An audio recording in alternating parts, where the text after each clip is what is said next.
What's going on, everybody? This is Afro Think Tank. Real quick, let this real Pan-African give you some real black news that you can chew on and digest and be happy with, okay? Because while all your fake pro-blacks are right now trying to squeeze the water out of a rock, which is the content that they create, because they have no actual talent, so they're just looking for people to attack or copying what other people are doing, or just hopping on the latest drama wave. While you got your local pro-black meathead copying everything other gossipers say. While you got your local freaking nerds hating on black women and black people in general. All right. Why you got people talking about celebrities who nobody gives a shit about? You know why? Because celebrities are not even as important as it used to be, because they was only important because they was the only ones we saw on camera, but now everybody's on camera. So who gives a shit about a celebrity when everybody with a camera is now a celebrated individual celebrity?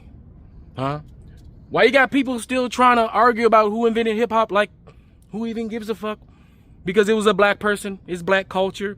And if you keep going, the roots go all the way back to Africa, so it doesn't even matter whether the person that invented hip-hop was geographically located in New York, geographically located in North Carolina, geographically once located in the Caribbean, because they all was geographically once located in Africa at some point in time. So why are we having these dumbass conversations and acting like they're actually important?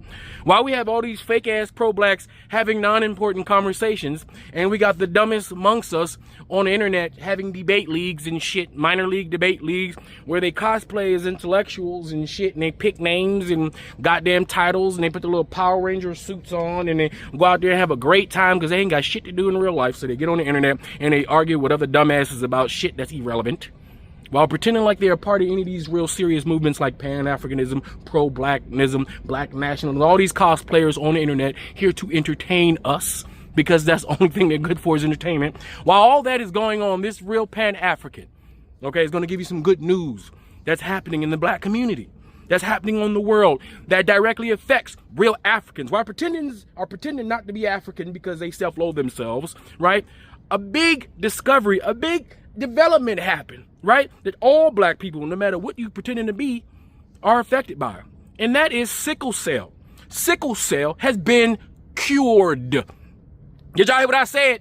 Sickle cell. Sickle cell. A disease that inherently, that is historically, that is documented to be an African disease. A problem that Africans have particularly.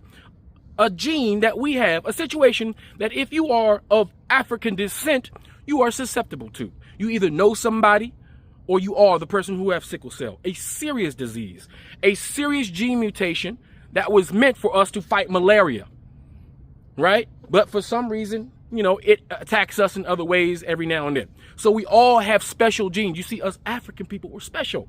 That sickle cell anemia is a side effect of something that makes us special, right? But it also hurts us as well when it becomes divergent, or when it becomes cancerous, or when it becomes malignant. It does things to us. And that's something that we biologically have to deal with. You see, while white people got to deal with genetic annihilation, we don't have to deal with genetic annihilation because we are superior genetically. But our only arch enemy in this world is sickle cell anemia.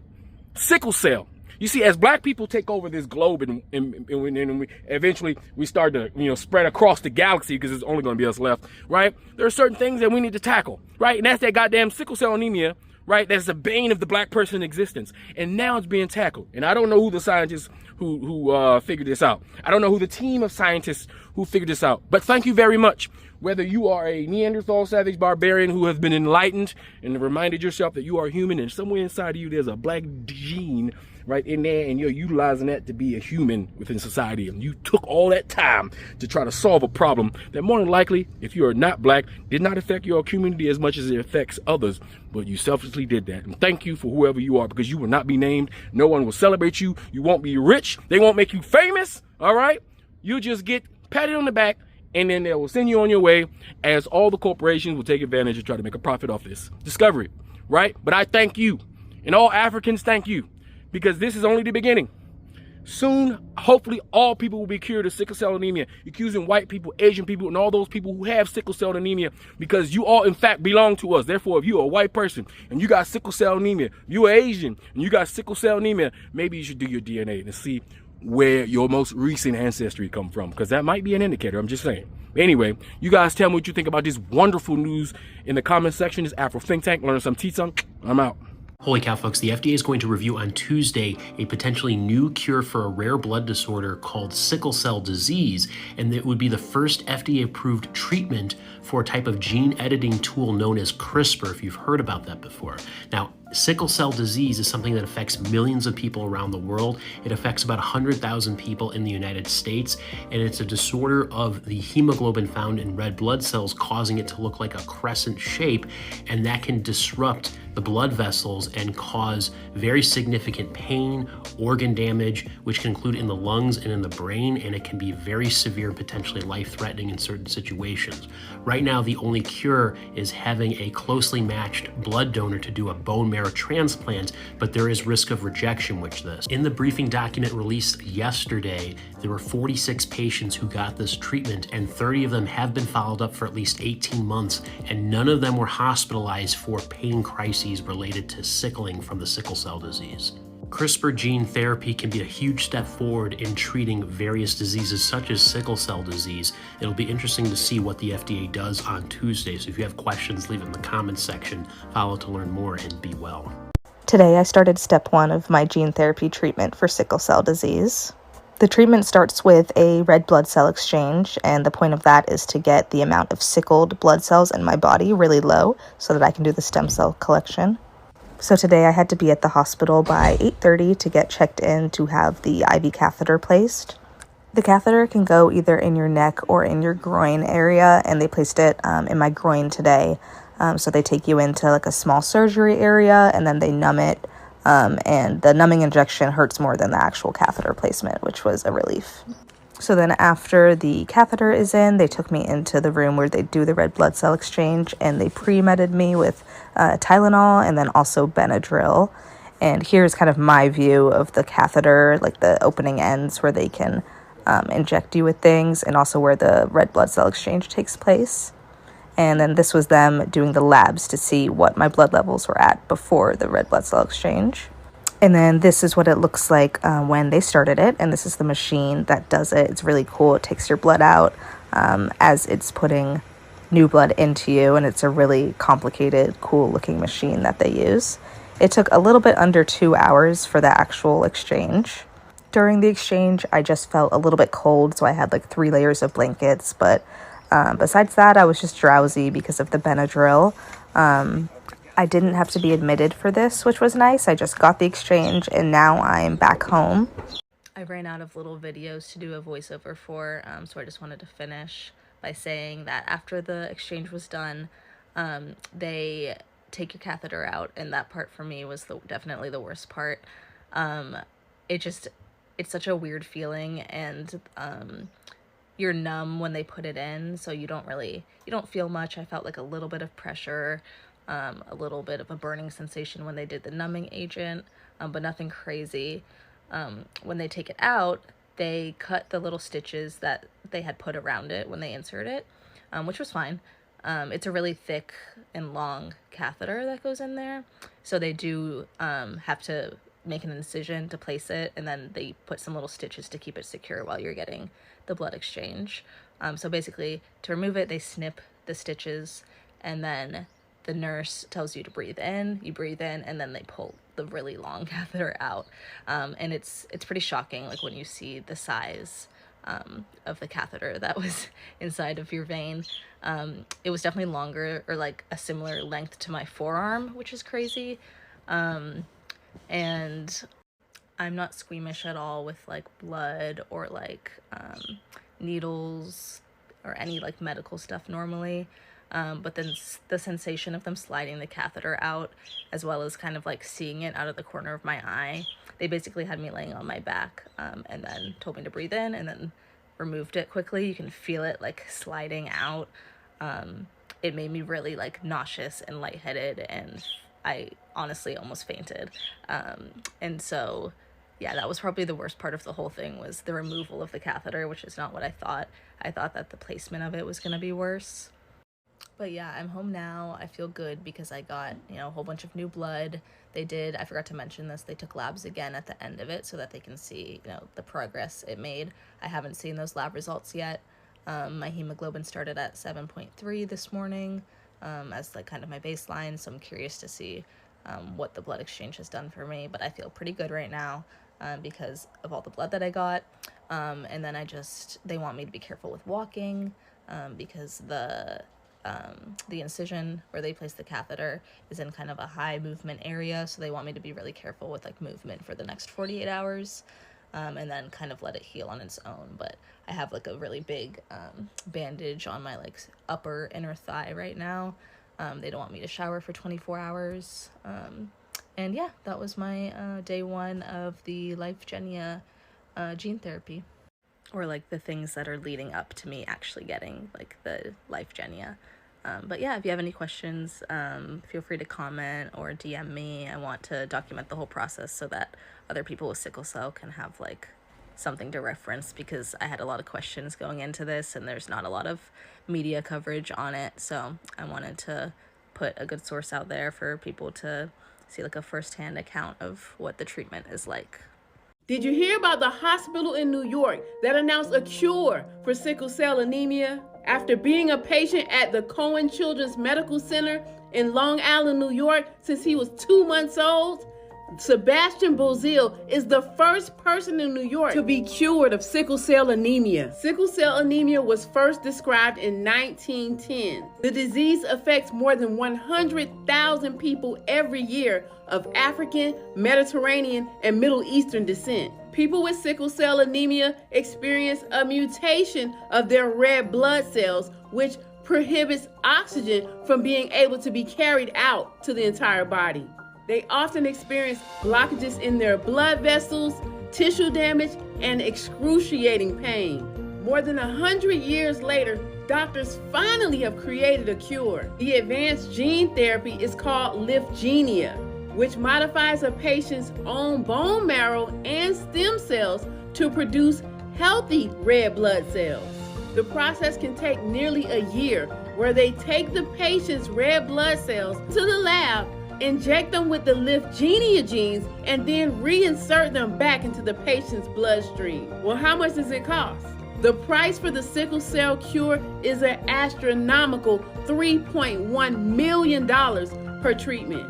The cure is viable, but how many can afford it? Sebastian was the lucky one, and now that he's free of the disease, he says he's no longer in pain and he feels unstoppable. Sebastian says that one day he hopes to go into the medical field, and maybe he'll end up at the Cohen Children's Medical Center, the same center that set him free. What do you think of this breakthrough? Leave a comment to let me know. I'm Tierka with the T. Follow for more. To my sickle cell community, if you can take anything away from what I'm trying to push out in the world, I want you to sit on this. We are God's people. We're the pharaohs, we're the queens, we're the kings, we're the prince and the princesses. We have a special blood type, a special gene, and they're not telling us everything. We have the ability to heal ourselves under the right conditions and based off of what we put in our body. Know that the treatment for sickle cell does not lie in the antibiotics, the folic acid, or the hydroxyurea. It's given right here on earth from God. Is there a cure for sickle cell anemia? Hi, I'm Callie, a medical student in Spain. Today we're going to talk about the new groundbreaking treatment. I'm going to break it down for you and how this could potentially change the game, not only for sickle cell patients, but patients all over the world. So I read this article, which is posted by the FDA, talking about why they approved this drug, the safety of this drug, the efficacy, all that kind of stuff. So there are two drugs. There's one called Casgevy and another one called Lyfgenia. I think that's how you pronounce it. First of all, let's do a review of sickle cell anemia. What is it and why is it important? Well, first of all, on the left, we have a normal red blood cell that has hemoglobin, which is a protein that gives a red blood cell its structure. Red blood cell is like a disc shape, and there's a little indent in the middle that causes it to have this classic shape that is what we know as a red blood cell. On the right here, we have a sickle cell anemia blood cell. And this is important because it, as you can see, it has a completely different shape that causes it to be more likely to form clots and other vaso-occlusive events. Kind of touching on the epidemiology, sickle cell is really important because it affects mostly the Black community in the United States, opposed to the white community, and it affects a lot of people south of the equator. So South America, Africa, and India have a high prominence rate of sickle cell. Now, in another video, I can talk about how sickle cell is related to malaria and how it was an adaptation, a genetic adaptation for those people to survive malaria, but that's for another video. Now, what is CRISPR? So CRISPR is a genetic pair of scissors, if you think about it like that. CRISPR is a way for you to have a Cas9 protein, which is a guide RNA strand, as we can see here in number 1. And this guide RNA strand is specifically programmed to match a sequence of DNA that is damaged or ineffective. So for example, in sickle cell anemia, there's a beta hemoglobin gene called HBB, which is the gene that they're targeting. So this strand is specifically sequenced to match the gene that is defective in those sickle cell patients. And then it's going to bond to it, and then there's a CRISPR comes in and snips both sides of this and allows a new DNA strand to be inserted into the patient's DNA.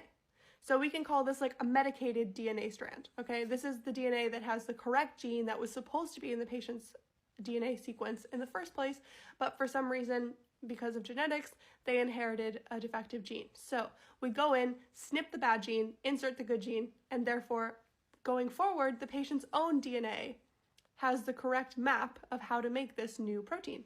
Okay, so that's great, but how does this treatment work? So here we have Jim. Jim is a sickle cell patient, and he goes in for treatment, okay? And this is the basics of what we call in vivo or in vitro treatment, okay? This is the future of medical genetics.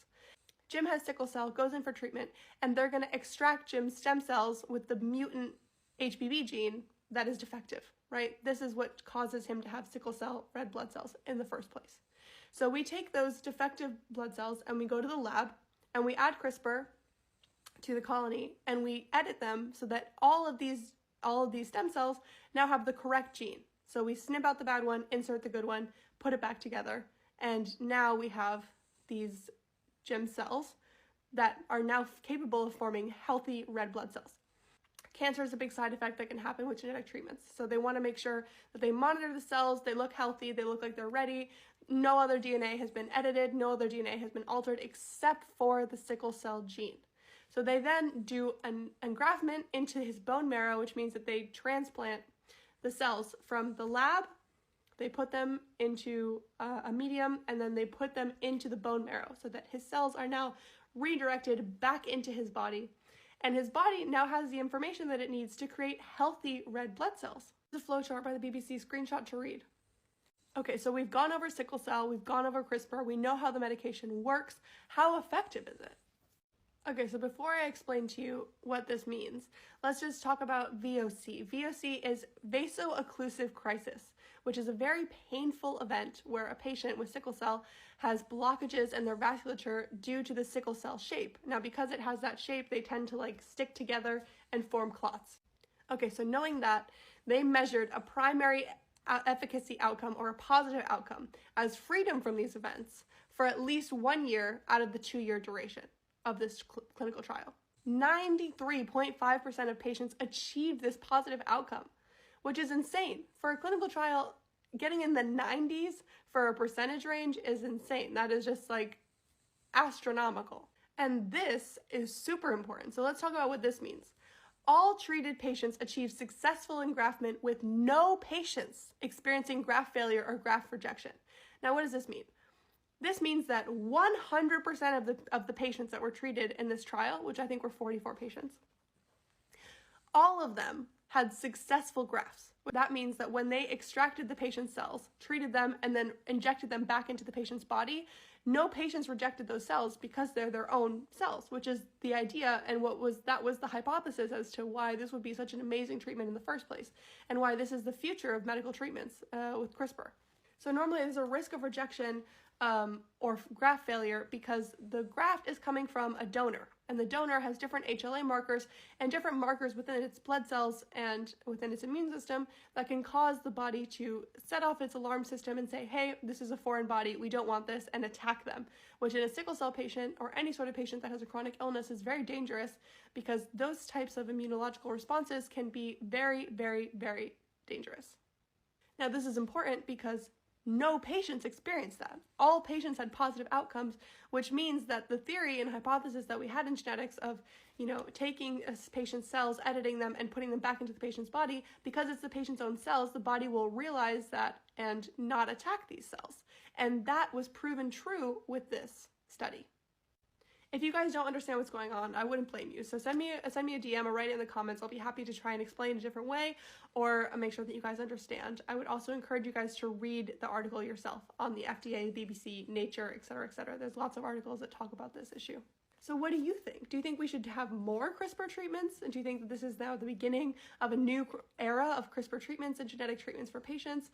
Do you think this is crazy? Do you think this is, playing God? What do you think? Let me know in the comments. If you have somebody who has sickle cell anemia, just go to my page on Facebook at Eastern Pride and watch this video, which I made and pinned up there. Go and watch the video, how to use pawpaw leaf to cure sickle cell anemia. Don't waste time, please. This is an appeal. Go to my page on Eastern Pride and watch the video so that you will share it to your loved ones. Follow, like, and comment, because you cannot only be following me on TikTok and you have Facebook account, you won't be following there. Click my bio on top and you see my Facebook profile.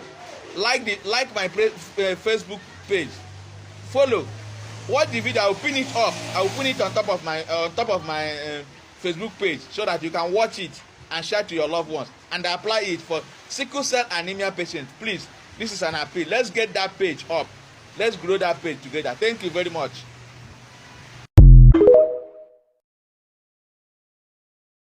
So as some of y'all may know, I'm going to be the first person at Mayo Clinic to get this groundbreaking Lyfgenia gene therapy, which is basically the cure for sickle cell. And the CEOs of Mayo Clinic decided to do a comprehensive journey of my story consisting of interviews, basically documenting everything. So it all started today. I had to be FAMU down, represent my school. I'm going to be on the TV, mama. I started my day with a meeting with Fish, who was meticulously documenting all my appointments. Nice guy. So this appointment was an appointment with my pulmonary specialist. Everything got to be right before you go through this gene therapy. My school. That was smart thinking. We have to cover all that stuff up anyway. Oh, FAMU? Yeah, anything with a logo on it. Okay, well, at least I got my own content with FAMU. Any logo other than Now, right there, they was telling me that they may blur out my FAMU stuff, but knowing me, I had a FAMU cut that check for exposure.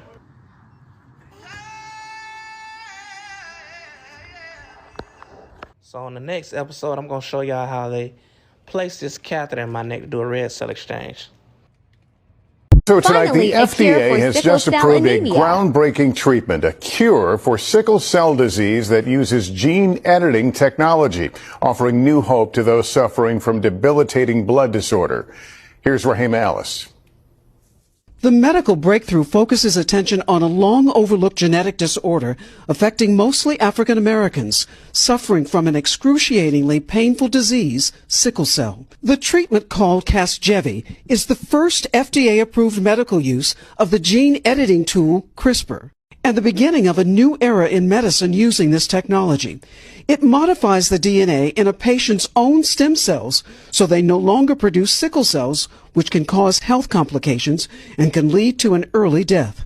Doctors call it transformative for nearly 100,000 people affected. I think it really will change the landscape of science for sickle cell disease. I think it's going to open a lot of doors for a lot of patients. It's already changed Lorraine Morning's life. The 29-year-old first-year law student at American University's Washington College of Law was one of 46 patients involved in the clinical trial. Diagnosed at birth with sickle cell, doctors told her mother she might not live beyond 11. For most of her life, she says, she suffered severe pain. It's consistent, it's sharp, and it's crippling. And that could be where, for example, on your body? I've had it in my knees, my arm, anywhere there's a joint. Now Lorraine runs and works out in the gym.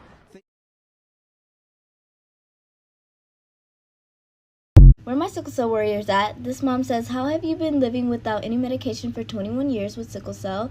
Please, I would like to learn from a mom with a sickle cell warrior. Okay, I just want to start this video off by saying, like, there really is no big secret to how I've been without medication for 21 years, but there are some things that I do that help manage my sickle cell that I will be sharing with you. Although these things help, I still have had my fair share of crises. But let's get into a little bit of backstory. My parents were never too keen on hydroxyurea because of the side effects. And at the time that I was born, it had only been out for like 6 years, so it was still pretty new. The last hospital we were at 3 years ago, our doctor tried to put us on hydroxyurea. And when we refused, CPS was called and we were kicked from the hospital. So there's just a lot of trauma around hydroxyurea for us, which made us just a little more hesitant to start taking it. Throughout my childhood, my parents did experiment with different things. Through trial and error, they figured out some things that helped manage our sickle cell. There was also a lot of little things they did, like homeschooling us for a little bit so that we weren't exposed to germs, so that we weren't sick all the time. So I was homeschooled until I was in 3rd grade. Okay, so I just want to preface this by saying me and my brother both have sickle cell anemia,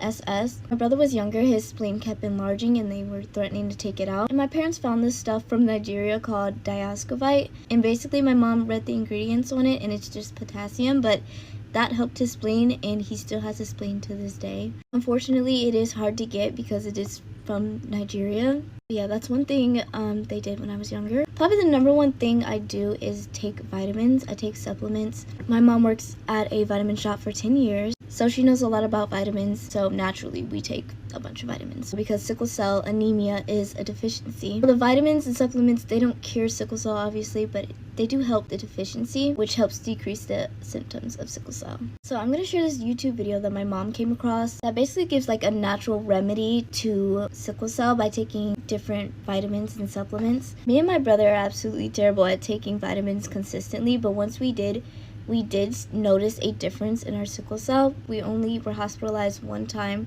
throughout the whole year. So I'm going to share the YouTube video with you guys, and I just recommend just watching it for yourselves so that you know exactly what to take it with, when to take it, stuff like that. I also wanted to show you guys the discourse. I can't make myself small for some reason, but this is what it looked like. And here's the YouTube video for the vitamins. His name is Patrick Delves. He explains everything super well. But yeah, I promise you guys I take a ton of vitamins. Another super important thing that I did was change my diet. Fun fact, patients with sickle cell are more likely to have gallbladder problems. My parents found this out way later down the road recently, and I'm 21 years old. A doctor just came and told my mom that. Honestly, I would learn the difference between a gallbladder attack and your sickle cell crisis so you know which one is like actually flaring up. Dieting does help gallbladder problems, but I don't think it fully like cures gallbladder problems because our cells are breaking down so much. That is what causes the gallbladder problems. So I still get flare-ups here and there, but changing my diet has really helped. Okay, so I don't eat super fatty foods. I don't eat fried foods. I switch from fatty meats like bacon and sausage to like lean cuts of beef or pork if you like really want it.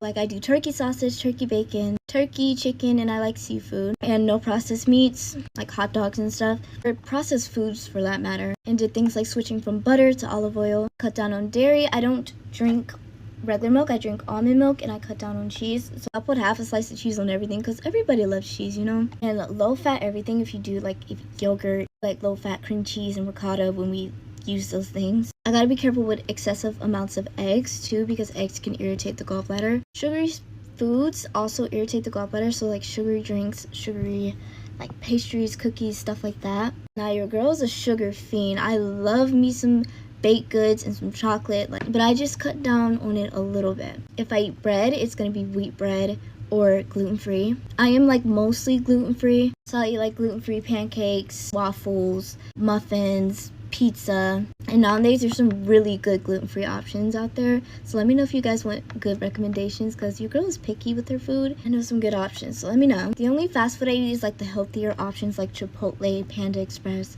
Piata occasionally, Taco Bell. I probably should not eat Taco Bell, but I do love me some Taco Bell, so I eat that sometimes. Other than that, I don't eat McDonald's, Wendy's, Dunkin' Donuts, stuff like that. Oh, and if I do eat like pastries and stuff like cookies, it's gonna be gluten-free. So I don't cut everything out completely. Like I just have it very low amounts every once in a blue moon, because everybody likes a little treat here and there, you know? And it does kind of suck having all these dietary restrictions, but it does help, and it's better to start your kid off because it's going to be easier for them if you do it now while they're still young. Next is moving to a warmer state. Now obviously this is not realistic for everybody, but my dad moved me and my brother to Hawaii for a year when I was like 12, and we only had one hospital stay that entire year, so the consistent like warm weather really helped. Right now I live in Ohio, which I absolutely hate it here, but obviously Hawaii is not realistic even for me, so you can move to a warmer state like Arizona or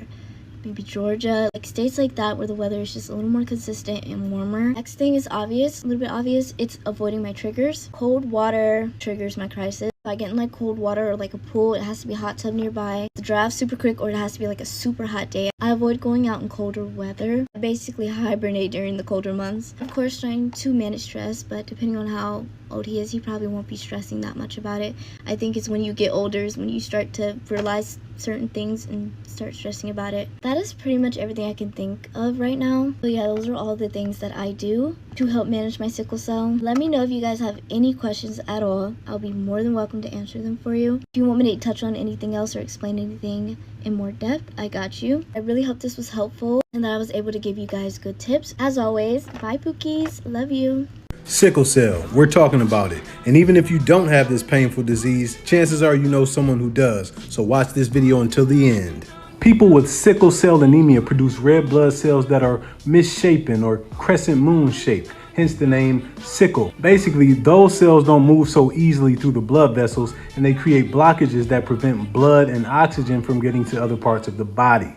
A lot of people with sickle cell experience severe pain, fatigue, delayed growth or delayed puberty, vision problems, anemia, infections. Sometimes they even have to get regular blood transfusions and bone marrow transplants. There is a remedy that's been used by Nigerian people for years. It's known as niprasan, or dried extract from 4 different plants: cloves, Piper guineense, sorghum bicolor, and Pterocarpus osum. Follow me for part 2. Hey, we shouldn't use race to predict heart disease. But what about sickle cell? Well, let's first be clear that anyone can get sickle cell disease. Sickle cell anemia is an inherited genetic condition in your hemoglobin which causes abnormal blood cell shape, and this causes the blood cells to get trapped in the vessels, causing severe pain, blood clots, and organ damage. Now, because it's inherited, you can either have no sickle cell disease, the sickle cell trait, or the full disease. And research has shown that when you have the sickle cell trait, it increases your chances of survival from malaria, which is of course an advantage and is going to be selected for. And malaria is geographically present mostly in Africa, but also in South America, Asia, and India. So that is geographic ancestry, not race. However, due to racism, there are huge disparities in the treatment of Black people with sickle cell disease. They are much less likely to have their pain believed and appropriately treated, and much more likely to be accused of drug-seeking behavior when they advocate to have their pain appropriately treated. They also wait in emergency rooms 25% longer before receiving care. They will tell you about diabetes, they will tell you about heart disease, but why don't they talk about sickle cells, the disease that hits Black people the most? Sickle cells is not rare in our community, it's our reality. Over 100,000 Black Americans live with it, and millions across Africa and the diaspora carry the trait. It's more than just pain, it's fatigue, organ damage, and life cut short. Yet it's underfunded, under-researched, and under-discussed. That silence, that neglect, that's systemic. And if we don't talk about it, who will? Sickle cells is not just a health issue, it is a Black survival issue. Let's talk about it. Let's raise awareness about it. Like and share this video. A person's genotype is their unique sequence of DNA that determines whether or not they have the disease or if they are a carrier. When it comes to sickle cell, there are 3 main genotypes. AA is the normal genotype. with healthy red blood cells and no risk of the disease. AS means you're a carrier. You do not have sickle cell disease, but you can pass on the sickle gene to your children. SS genotype means you have sickle cell disease and you inherited the sickle gene from both parents. With this in mind, it's important to get tested before you have children, especially if you come from an area where sickle cell is prevalent. My name is Dr. Charity Oyedeji. I'm a hematologist and researcher focused on improving care for people with sickle cell disease. I received a notice on June 16, 2025, that my K Award, a 5-year, $750,000 federal NIH grant to improve care for people with sickle cell disease as they age, was suddenly and unjustly terminated despite strong scientific evidence and early proven results. The termination notice stated that research with equity objectives does nothing to expand our knowledge of living systems and are quote-unquote low return on investment and don't enhance health, and also are harmful to Americans. These statements are inaccurate and disrespectful for so many reasons. Sickle cell disease is a painful, life-limiting genetic disorder that can be inherited by people of all racial and ethnic backgrounds around the world. Sickle cell disease primarily affects Black people in the United States. My research was focused on developing the first and only functional assessment and the first and only exercise program tailored to the unique needs of older adults with sickle cell disease called SickleFit. SickleFit is a low-cost, high-impact intervention that can reduce healthcare costs, can improve quality of life for this underserved population. Ending this project not only silences promising solutions for a neglected group of patients, but also sends a devastating message to future researchers that even life-changing, evidence-based science can be discarded without cause. My question is, what can be done to overcome these grant terminations, and how do researchers doing impactful work for underserved populations find a way forward? Thank you. Free Sudan! Boycott diamonds and gold! Free Sudan! Boycott diamonds and gold! We most definitely cannot forget about the people of Sudan! Thanks for watching Afro Think Tank. Don't forget to like, share, and subscribe. And follow me on Substack and Patreon for more content. Remember, it's Pan-Africanism or nothing.